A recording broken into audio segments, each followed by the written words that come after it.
Building plan plus জালিয়াতি মামলায় গ্রেপ্তার দিনহাটা পৌরসভার প্রাক্তন তৃণমূল পৌর প্রধান গৌরীশঙ্কর মাহেশ্বরী এবং পৌরকর্মী তথা উদয়ন গুহ ঘনিষ্ঠ তৃণমূল নেত্রী মৌমিতা ভট্টাচার্যকে 14 দিনের জেল হেফাজতের নির্দেশ দিল দিনহাটা মহকুমা আদালত। দিনহাটা পৌরসভার ভুয়ো বিল্ডিং প্ল্যান পাস কাণ্ডে শনিবারই গ্রেপ্তার করা হয় উদয়ন ঘনিষ্ঠ পৌরকর্মী তথা তৃণমূল নেত্রী মৌমিতা ভট্টাচার্যকে। রবিবার রাতে নিজের বাড়ি থেকে গ্রেপ্তার করা হয় দিনহাটা পৌরসভার প্রাক্তন পৌরপ্রধান গৌরীশঙ্কর মাহেশ্বরীকেও। পুলিশ তাদের মুখোমুখি বসিয়ে জেরা করে বলে জানা যায়। এই জেরায় অনেক তথ্য উঠে আসে। এদিন আদালতে তোলা হয় তাদের এবং দুজনেই এই জেল হেফাজতের নির্দেশ দেওয়া হয়েছে বলে জানিয়েছে দিনহাটা আদালতের আইনজীবী এপিপি সঞ্জয় বর্মন। প্রসঙ্গত 2024 সালে দিনহাটা পৌরসভায় জাল বিল্ডিং প্ল্যান পাস কাণ্ড প্রকাশ্যে আসে।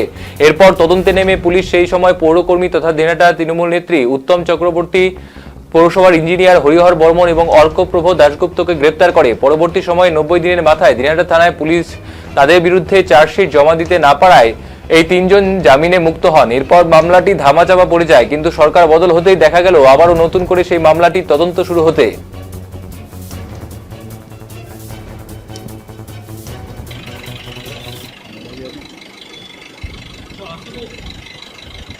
আজকে কি হলো গৌরীশঙ্কর মাহেশ্বরী এবং মৌমিতা ভট্টাচার্য?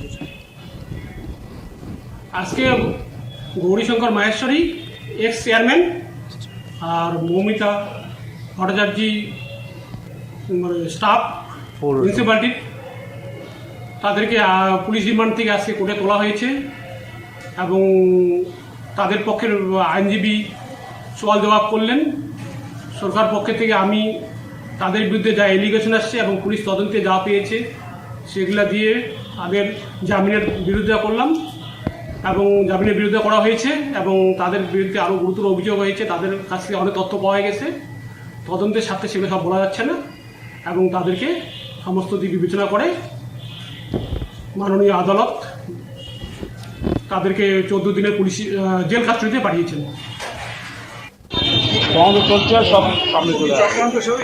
সমস্ত চক্রান্ত ছোট থেকে বড় কত জড়িয়ে আছে। হ্যাঁ, আমাকে একটা চক্রান্ত সাজানো হয়েছে, খুব তাড়াতাড়ি সামনে কারা কারা চক্রান্ত মনে হচ্ছে এরা ছোট থেকে বড় যেহেতু আছে। যারা আছে তারা জানে, বড় ছোট বড় কে কে কে ছোট বড় এসে ছোট বড় কে কে প্রভাবটা বাধা যায়, উপরে যে প্রভাবটা বাধা যায়, উপরে যে প্রভাবটা